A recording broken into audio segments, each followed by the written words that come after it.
इतने फिट आप कैसे हैं और फिटनेस मंत्र आप बता दें। सिर्फ आप अब थोड़ा सा आप छोले भटूरे पे कुछ कह रहे थे तो वो बता दें। ऐसी सर्पेंटाइन लाइंस लगी हुई है थिएटर्स के बाहर। ये देखने के लिए एक आर्टिस्ट का मतलब दिल जान सब एक हो जाता है। हे एवरीवन, मैं हूँ विद्या मालवदे और इंडिया न्यूज़ में आप सबका स्वागत है। यहाँ पे अच्छे अच्छे नए नए आर्टिस्टों के साथ आप अच्छे अच्छे एपिसोड्स देखेंगे। मेरा भी एपिसोड देखिएगा ज़रूर। So thank you India news for this and all the very best and you guys keep watching. नमस्कार दोस्तों, जिसकी कीमत आपको याद रह जाए वो अदाकार होता है और जिसका आर्ट, जिसका क्राफ्ट आपके दिल में बस जाए वो कलाकार होता है। और ऐसे ही दो कलाकार हमारे साथ मौजूद हैं। नमस्कार दोस्तों, आप देख रहे हैं इंडिया न्यूज़। मैं हूं आपके साथ अंकित चंदेल और आज के जो मेहमान हैं काफ़ी ज़्यादा खास हैं, इसलिए थोड़ा सा इंट्रोडक्शन हमने खास रखा था। और विद्या मैम और सचिन सर हमारे साथ इस समय स्टूडियो में मौजूद हैं लाइव। तो बहुत बहुत स्वागत है सर, सबसे पहले मैम आपका इंडिया न्यूज़ पे। थैंक यू वेरी मच हमें बुलाने का। Thank you very much. Sir कैसे लग रहा है दिल्ली आके सबसे पहले तो? नहीं, दिल्ली में ओरिजिनली दिल्ली से ही हूँ, तो दिल्ली तो ऑब्वियसली हमेशा ही अच्छा लगता है। दिल्ली एंड दिल्ली का खाना। सर सबसे पहले तो आपकी फ़िल्म का नाम जो शॉर्ट फिल्म आ रही है और महामृत्युंजय, तो ये नाम अपने आप में इसका बहुत ज़्यादा डीप मीनिंग है। और इस अगर इसके उसी अगर मैं मीनिंग पे जाऊँ जो मैं सोच पा रहा हूँ और जो ऑडियंस भी सोच रही है पहला नाम सुन के, तो पहली बात तो ये नाम किस तरह आपने सोचा और उसके बाद किस तरह सोचा कि इस नाम से जुड़ी या ऐसी कोई फ़िल्म बनाई जाए जिसका टाइटल ही इतना ज़्यादा अमेजिंग है। तो अब स्टोरी या अंदर की जो इनसाइड चीज़ें हैं उसको सुनने के बाद तो अलग ही क्रेज़ होगा। कहानी हमारा जैसे आपने बोला फिल्म का टाइटल महामृत्युंजय है। कहानी भी कहीं ना कहीं जो हमारी मुख्य कलाकार हैं विद्या, जो शिव्या का कैरेक्टर कर रही है, शी द शिवा डिवोटी।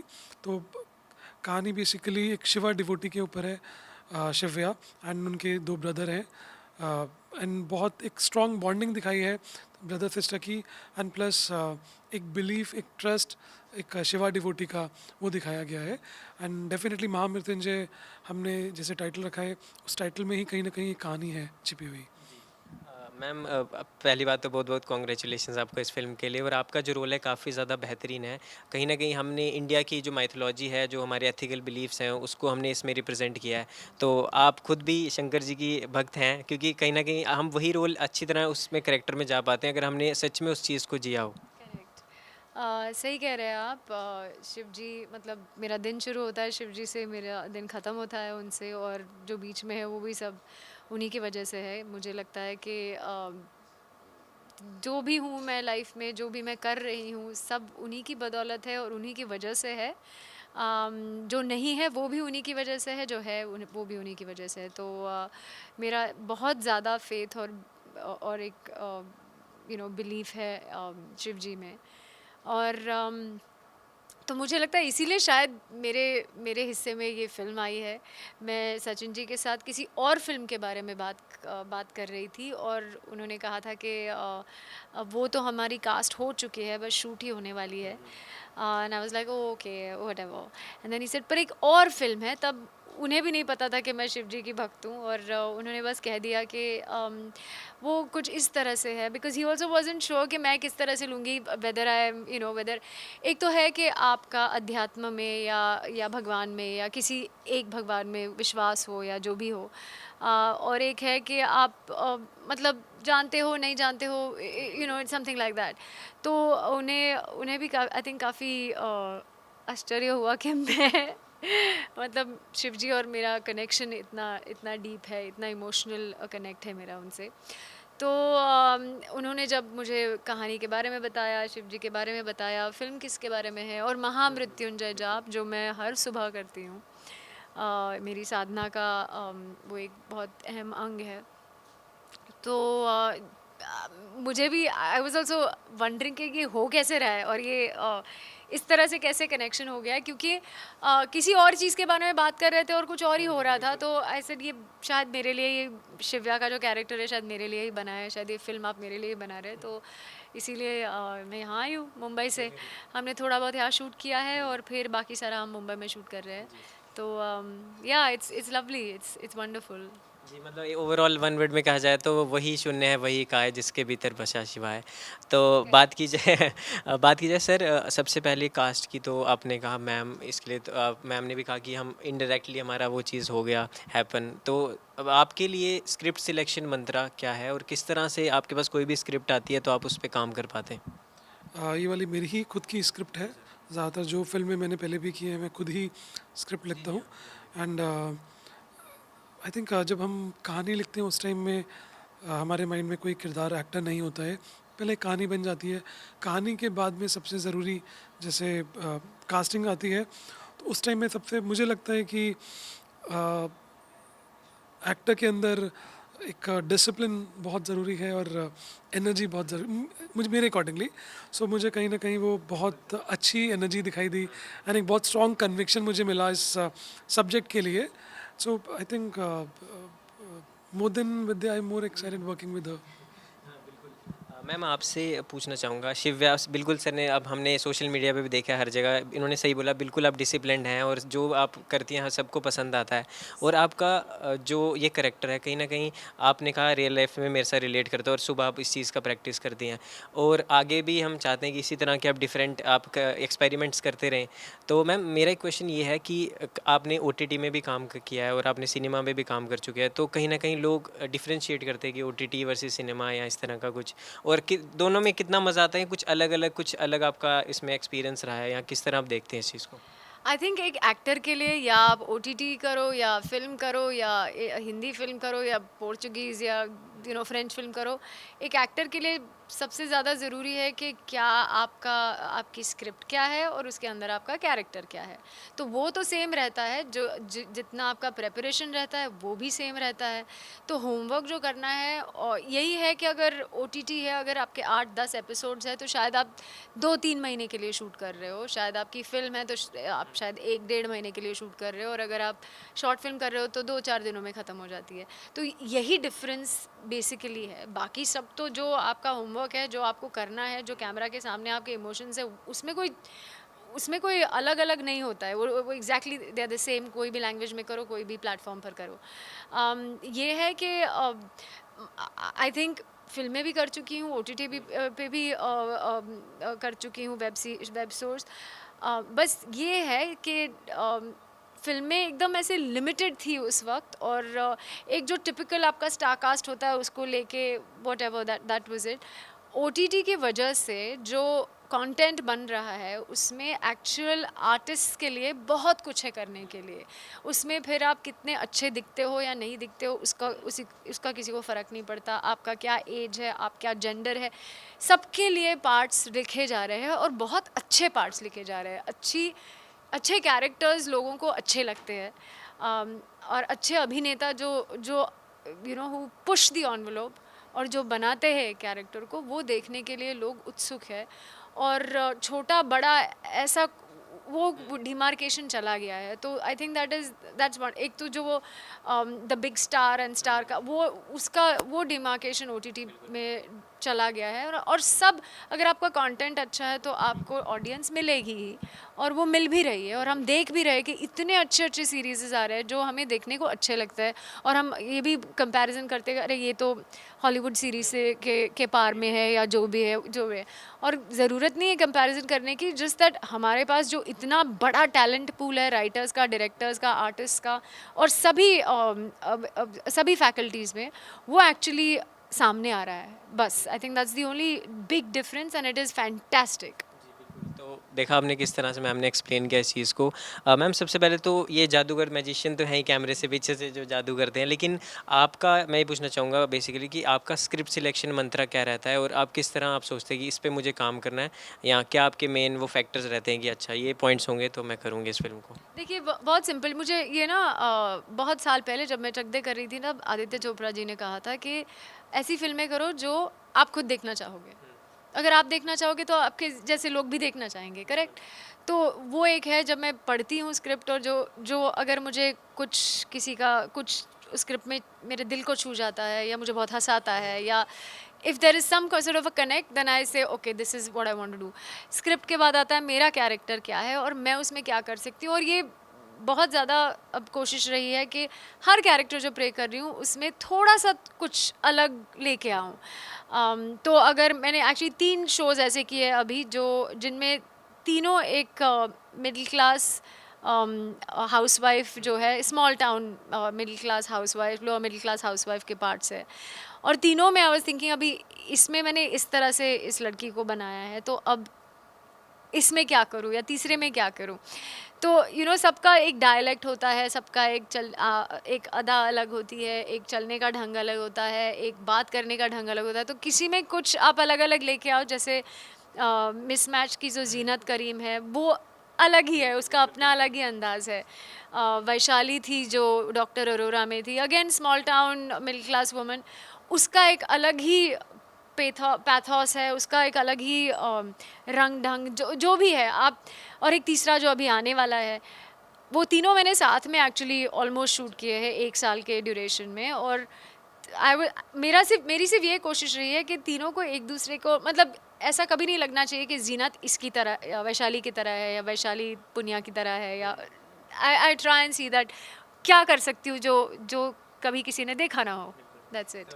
बस हम भी ये चाहते हैं आप ऐसे नई नई चीज़ें ट्राई करते रहें। एक अभी आपने चक दे इंडिया की बात छेड़ी है, तो थोड़ा सा पीछे चलते हैं। जब शाहरुख खान साहब के साथ आपने काम किया था और वो अलग एक एक्सपीरियंस था, तो अभी उनकी हाल फिलहाल में मूवी आई है जवान, तो आपने, आई होप आपने देखी होगी, या अभी तक शायद नहीं देख पाए होगे।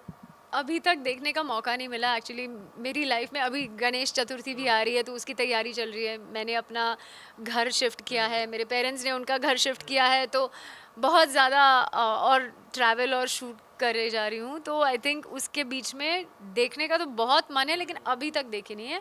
पर गणपति जी को अलविदा आई थिंक 23rd को हम लोग करेंगे, 25th को। और उसके बाद that's the first thing I want to do. I really want to watch Jawan and the magic of Jawan. जी बिल्कुल, क्योंकि पठान के बाद दूसरी उनकी सक्सेसफुल फिल्म है, और अब डंकी भी आ रही है राजकुमार हिरानी साहब के साथ, तो अब मेरे को तो लगता है आपके अंदर पूरा एक्साइटमेंट होगी उसको देखने की। 100%।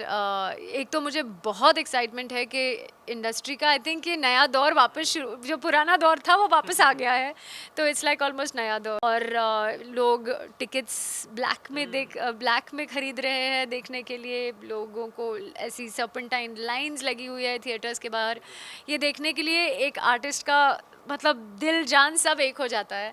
तो ये एक्चुअली वापस हो रहा है, that is a big thing. इन्होंने सचिन जी ने भी कहा था कि आई थिंक 20 साल बाद ये दौर वापस आया है, करेक्ट? या रात को 12 बजे शोज़ हो रहे हैं, सुबह 4 बजे शोज़ हो रहे हैं। I think it's an achievement. वापस कोविड के टाइम में जो एक डिप्रेशन आ गया था, मुझे लगता है लास्ट 2-3 मंथ्स में एक साथ नया चेंज आया है। एंड बहुत एक्साइटमेंट है। और वही मैं ये कहना चाह रहा हूँ, अब तक 10 लाख से भी ज़्यादा टिकटें बिक चुकी हैं वर्ल्ड वाइड, 700 करोड़ के आसपास का कलेक्शन होने वाला है। तो इससे बड़ा ग्लोबल स्टार और क्या बोल सकते हैं, भारतीय सिनेमा जो है पीक पे है अभी। आई होप कि ये हमेशा रहे। That's it. सर मैं आपसे पूछना चाहूँगा, कई सारे लोग ना बोलते हैं टॉलीवुड बॉलीवुड ये सब, पर मेरे को अंदर कहीं ना कहीं ऐसा लगता है कि इंडियन सिनेमा कहना चाहिए। और बात की जाए भारतीय सिनेमा की, तो रीजनल सिनेमा से लेके आपने देखा लॉकडाउन में कांतारा देख लो, अब कैरी ऑन जटा देख लो, करोड़ों में फिल्में कमा रही है और ऑस्कर्स भी हम लेके आ रहे हैं। तो आप खुद बताइए सर, इंडियन सिनेमा बोलना चाहिए, क्या आपको बोलना चाहिए? डेफिनेटली इंडियन सिनेमा ही है वो, भारत का cinema, Indian cinema, because regional cinema कुछ है ही नहीं। एंड अगर आप ध्यान से देखें तो बहुत ही मराठी सिनेमा में अगर आप देखें बहुत ही अच्छी अच्छी फिल्म्स हैं, गुजराती सिनेमा में, तमिल, तेलुगु, बंगाली, बहुत ही अच्छी मूवीज़ हैं। एंड मुझे लगता है कि ज़्यादा से ज़्यादा जो रीजनल, मतलब जैसे लोग रीजनल सिनेमा बोलते हैं, इंडियन सिनेमा की और लैंग्वेजेस की जो फिल्म्स हैं वो सबटाइटल्स में या डब होकर और ज़्यादा आनी चाहिए। बिकॉज बहुत ही एक नट सम्राट, एक नाना पाटेकर जी हैं, उनकी फ़िल्म है नट सम्राट, बहुत ही खूबसूरत फिल्म है, बहुत अच्छी फिल्म है। ऐसी बहुत सी मूवीज़ हैं जो मुझे लगता है ऑडियंस तक पहुंचनी चाहिए। देखिए, आप अगर बोलते हो ना कि ये south Indian cinema, this cinema, that cinema, वैसे ही अगर आप कहीं बाहर देश में जाओ तो लोग कहते हैं इंडियन खाना, ये नहीं कहते कि ये साउथ इंडियन खाना है। या अगर यूरोप में जाओ तो आप देखो इंडियन रेस्टोरेंट है, तो ये वही है। These are Indian films, these are not इधर की या उधर की या एक स्पेसिफिक नहीं है, ये सब it's all together anyways. Bharat है, विद्या शर्मा, इंडिया। सर मैं ये पूछना चाहूँगा, जब ये फिल्म के दौरान आप पूरा काम कर रहे थे, तो उस तरह आप एज अ स्क्रिप्ट राइटर जब फिल्म को जब डायरेक्ट करते हैं, या उस तरह जो आपका रहता है, तो एज अ स्क्रिप्ट राइटर आप उस चीज़ को देखते हैं, या एज अ डायरेक्टर देखते हैं कि ये चीज़ इस तरह जाएगी, या स्क्रीन प्ले ऐसा होना चाहिए, या फिर जो स्क्रिप्ट की डिमांड है उसी को लेके ओवरऑल उस तरह से देखते हैं? आई थिंक थोड़ा सा बैलेंस तो चाहिए as a writer, as a director, क्योंकि कहीं ना कहीं अगर आप पूरी तरह से राइटिंग पर फोकस करेंगे तो वो डायरेक्टर का एक अलग विजन होता है, राइटिंग के टाइम में आप अलग तरह से एक थॉट होता है, एंड फिल्म कहीं ना कहीं शूट पर ख़त्म नहीं होती है, आधी फिल्म तो हमारी शूट के बाद बनती है, तो एज अ डायरेक्टर हमारा रोल आगे भी रहता है। और इंटरेस्टिंगली अभी कंटेंट भी बहुत अच्छा आ रहा है सिनेमा की, अगर हम बात करें तो डेफिनेटली जब हम फिल्म बनाते हैं तो स्टोरी शुरुआत तो कहानी से ही होती है, कहानी अच्छी बने एंड ऑडियंस कनेक्ट हो पाए, एंड डायरेक्टर मुझे लगता है स्टार्टिंग से लेकर एंड तक डायरेक्टर तो रहता ही रहता है फिल्म के अंदर। सर मैं ये पूछना चाहूँगा, जिस तरह से आपने ये कहानी है और इससे पहले और भी जितनी आपने शॉर्ट फिल्म्स बनाई है, इतने बड़े बड़े लेजेंडरी आपने डिफरेंट एराज के लोगों के साथ काम किया है, चाहे गोल्डन एरा से लेके अब तक देख लो, तो आपने नए न्यू एज आर्टिस्ट के साथ भी काम किया हुआ है, तो आपको सर हमें होता है ना कि अपनों से बड़ों से भी क्वालिटीज़ कुछ मिलती हैं और अपने से छोटों से भी कुछ चीज़ें सीखने को मिलती हैं, तो आप बताना चाहेंगे कि आपको किन किन से किस तरह से क्वालिटीज़ आपने अडेप्ट की कि अच्छा इनसे ये ले लेता हूँ, इनसे ये चीज़ ले लेता हूँ? मुझे लगता है हर आर्टिस्ट, चाहे वो नए कलाकार हों चाहे वो प्रोफेशनल एक्सपीरियंस एक्टर्स हों, सभी से कुछ ना कुछ सीखने को मिलता है। सब में एक अलग लेवल का एक डिसिप्लिन, एक अलग लेवल का जोश होता है। अगर हम आर्टिस्ट की बात करें तो मुझे लगता है हमने जैसे एक शॉर्ट फिल्म की थी महक, जिसमें धर्म जी और जरीना जी थी। मुझे लगता है कि अगर मैं अपने लास्ट 20 ईयर्स में, जिसमें हम बहुत सारे मतलब शोज़ भी कर चुके हैं इंडिया से बाहर, इंडिया में, और करीब मेरी 15 शॉर्ट फिल्में आ चुकी हैं और 3 मूवीज़ आ चुकी हैं। धर्म जी बहुत ही डिसिप्लिन्ड एक्टर है और उनसे मुझे लगता है हर किसी को सीखना चाहिए, बिकॉज़ बहुत ही डिसिप्लिन्ड। और अभी जब हमने शॉर्ट फिल्म की थी तब वो he was 87 that time, and मुझे लगता है कि उस एज में जो पैशन मैंने देखा, जो फायर मुझे लगता है जो हर आर्टिस्ट में होती है, उतना फायर, उतना एनर्जी, उतना डिसिप्लिन मैंने किसी में नहीं देखा। मतलब मॉर्निंग में सुबह सुबह वो 10 बजे सेट पर पहुंच गए। मैंने बोला सर लेट आना, वो जल्दी पहुंच गए। एंड नॉर्मली जैसे बाकी एक्टर्स होते हैं, अभी जो आजकल ट्रेंड चल रहा है, आएंगे बैठेंगे वैनिटी में, सेल्फी चल रहा है, स्टोरी चल रहा है, बहुत कुछ मतलब चल रहा होता है, मैनेजर उनको घुमाते रहते हैं आर्टिस्ट को। धर्म जी आए and he called me, said Sachin आ जाओ, थोड़ा स्क्रिप्ट पे काम करते हैं, बैठते हैं, लाइंस करते हैं। And he is very disciplined actor, very intelligent actor, very passionate actor. And आप इमेजिन करें at the age of 87 morning 10 बजे वो आते हैं, रात को 11 बजे वो आखिरी शॉट देते हैं अपना। इतना इस लेवल का एनर्जी, इस लेवल का पैशन एंड डिसिप्लिन मैंने किसी मतलब और भी एक्टर्स के साथ वर्क किया, सभी एक्टर्स में, जैसे सीमा पावा हैं, उनके साथ मैंने काम किया, श्वेता तिवारी, सबके साथ बहुत अच्छा मतलब एक्सपीरियंस रहा। बट उनके साथ आई थिंक कुछ ऐसी क्वालिटीज़ हैं उनमें, खासकर वो एक बहुत अच्छे पोइट भी हैं, बात भी करते हैं तो शायरी में ही बात करते हैं। And as a person he is very sweet, very honest, and I think आप उनके साथ बैठेंगे ना, कुछ ना आप बोले ना वो कुछ बोले तो भी आप कुछ सीखेंगे। जी, बिल्कुल।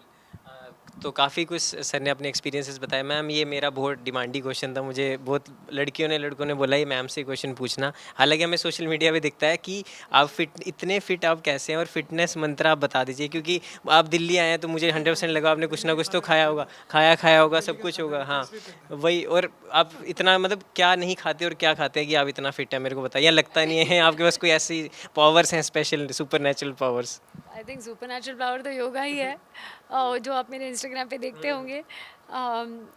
सचिन जी मुझे बोले जा रहे हैं कि चलो छोले भटूरे खिलाता हूँ मैंने बोला कि नहीं आज नहीं, कल भी काम करना है। नहीं ऐसा नहीं है कि मैं खाती नहीं हूँ या जो भी है, जो जो कुछ अपने को अच्छा लगता है वो सब कुछ करना चाहिए। एक ही ज़िंदगी है, पर यही है कि ज़िंदगी में बैलेंस होना ज़रूरी है। तो अगर एक दिन आपने चलो कुछ उटपटांग सी चीज़ें खा ली है, तो फिर अगले 4-5 दिन आप थोड़ा सा रेस्ट दो ना अपने बॉडी को भी। मैं एक्चुअली नॉर्मली 5:30-6 बजे के बाद कुछ भी नहीं खाती हूँ, अगले दिन खा लेती हूँ। हाँ मतलब जैसे ही सन डाउन हो जाता है you stop eating. But like it's today everything is been chaotic. हमारी फ्लाइट 2 घंटे डिले हो गए, मैं आई, फिर मैंने बीच में सैंडविच उठा के खा लिया है। तो it's sometimes you say that okay now he was just telling me abhi you want to eat chole bhature, I said no I don't, I just want to go to the hotel, I'll order something for myself और मुझे बस एक जगह बैठ के शांति से खाना है बस।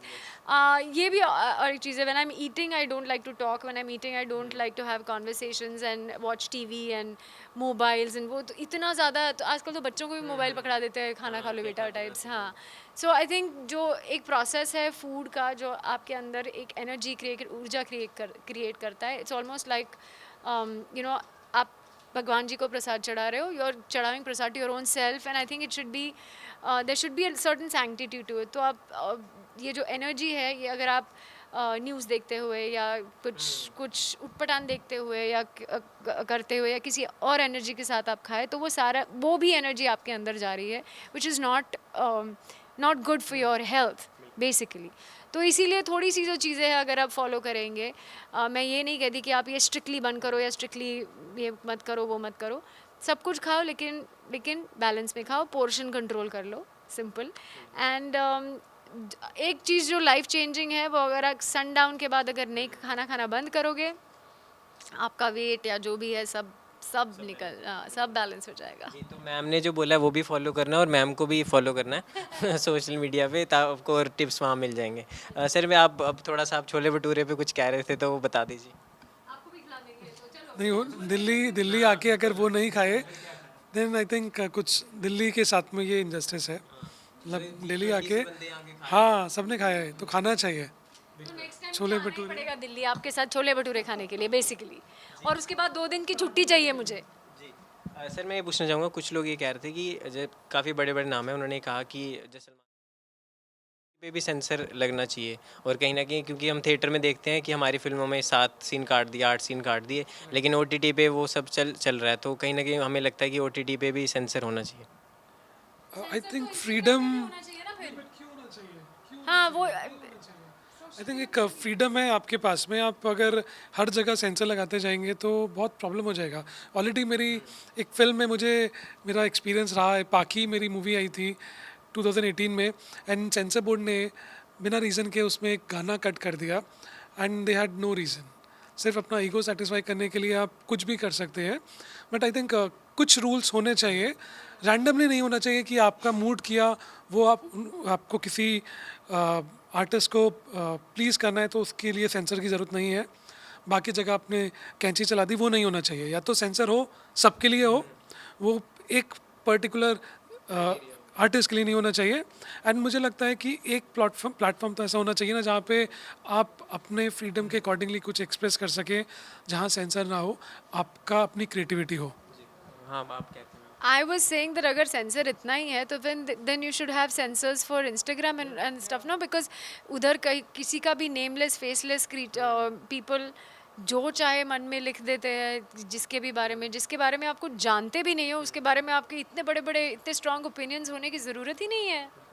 So then what is this, what is the sensor for an OTT or for films also? अगर आप किसी को freedom of expression देना चाहते हैं तो वो सब जगह समान होना चाहिए, वरना फिर ना दो, simple.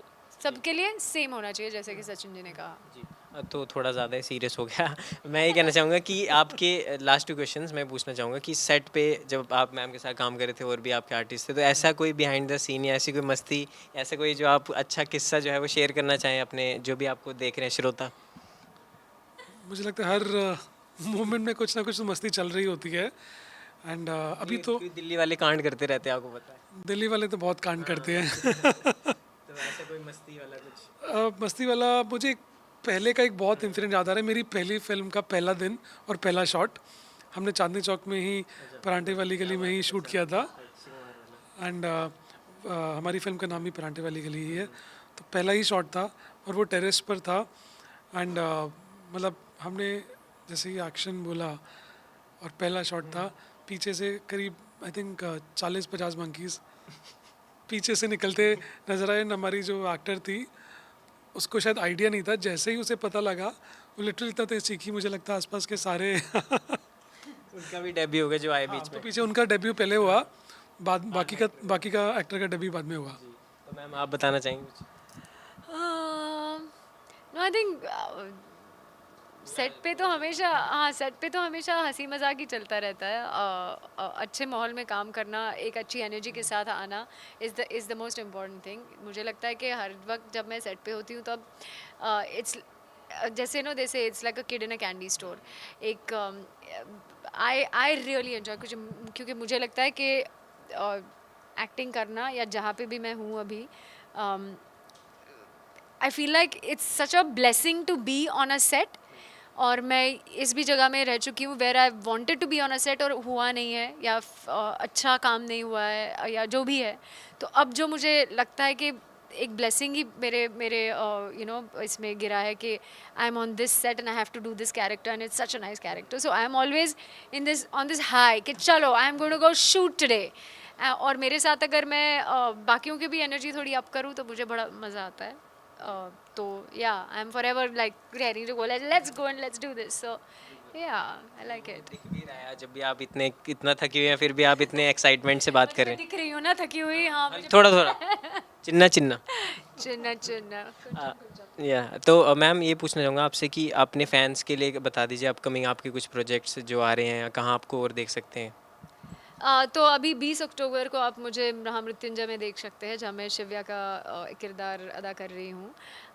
That of course is huge, Sachin ji is directing that one.